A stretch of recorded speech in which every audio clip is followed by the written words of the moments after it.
Hello दोस्तों, आज की कहानी है दुर्जन का साथ। एक जंगल में एक चंदन का पेड़ था।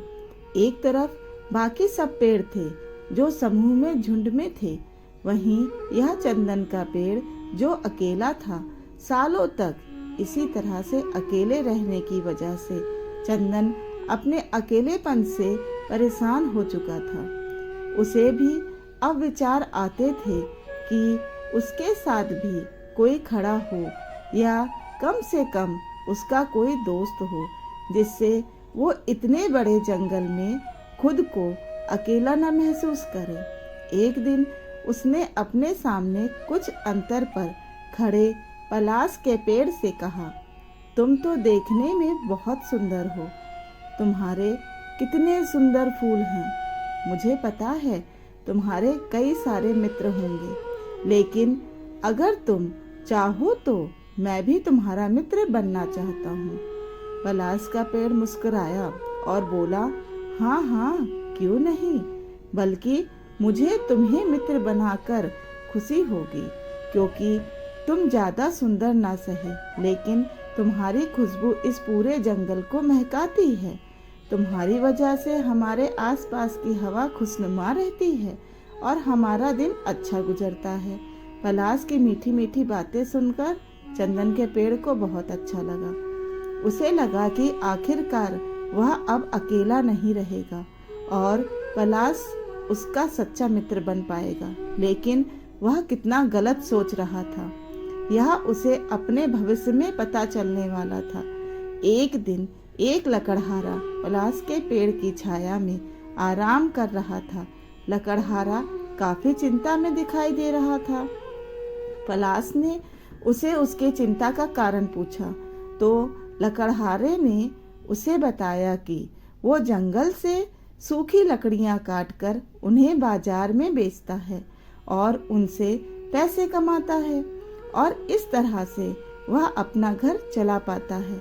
लेकिन आज पूरा दिन जंगल में घूमता रहा, फिर भी उसे कोई भी सूखा पेड़ नहीं मिला जिसकी लकड़ियों को वो काट कर बेच सके।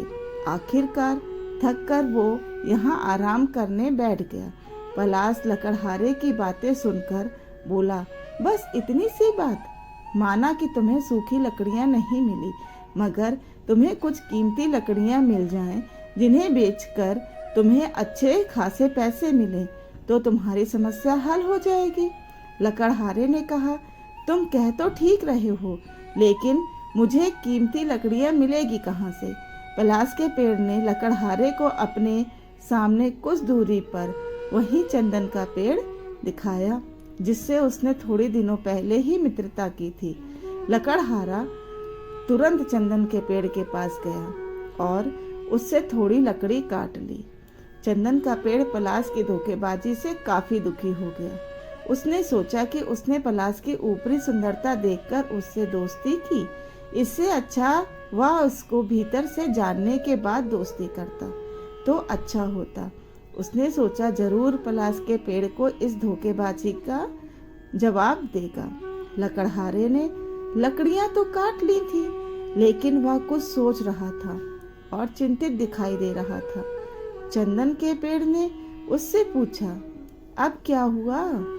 तुम्हें तो लकड़ियां मिल गई हैं, फिर क्यों चिंता में हो? लकड़हारा बोला, मुझे लकड़ियां तो मिल गई हैं, लेकिन जल्दबाजी में मैं घर से रस्सी लाना भी भूल गया। अब मैं यह लकड़ियां कैसे अपने घर तक ले जाऊं? चंदन को जल्दी ही पलाश से बदला लेने का मौका मिल गया। चंदन ने लकड़हारे को कहा, इसमें क्या समस्या है? तुम वह जो सामने पलाश का पेड़ है उसकी जड़ें निकाल लो।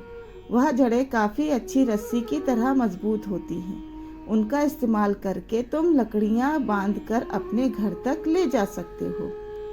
लकड़हारा चंदन के पेड़ के दिए सुझाव से खुश हो गया और तुरंत पलाश के पेड़ को जड़ से उखाड़कर उसकी जड़ों को रस्सी की तरह इस्तेमाल करके लकड़ियों को बांधकर अपने घर लौट गया। पलाश का पेड़ जड़ से उखड़कर जब अपनी आखिरी सांसें गिन रहा था, तब चंदन के पेड़ ने उससे धोखेबाजी का कारण पूछा तो उसने बताया कि वह चंदन की खुशबू से जलता था, क्योंकि उसके फूलों की खुशबू चंदन की खुशबू की वजह से दब जाती थी और सभी चंदन की खुशबू की तारीफ करते थे बजाय उसके फूलों की खुशबू की। उस दिन से चंदन के पेड़ ने तय किया कि वह जिसको भी अच्छी तरह से जाने बगैर कभी दोस्ती नहीं करेगा। उसे ये भी समझ में आ गया कि दुर्जन के साथ से अच्छा अकेला रहना ही होता है। तब से चंदन का पेड़ जंगल में अकेला ही रहता है। धन्यवाद। अगर आपको मेरी कहानियाँ अच्छी लगती हैं तो उन्हें सब्सक्राइब करिए और लाइक करिए।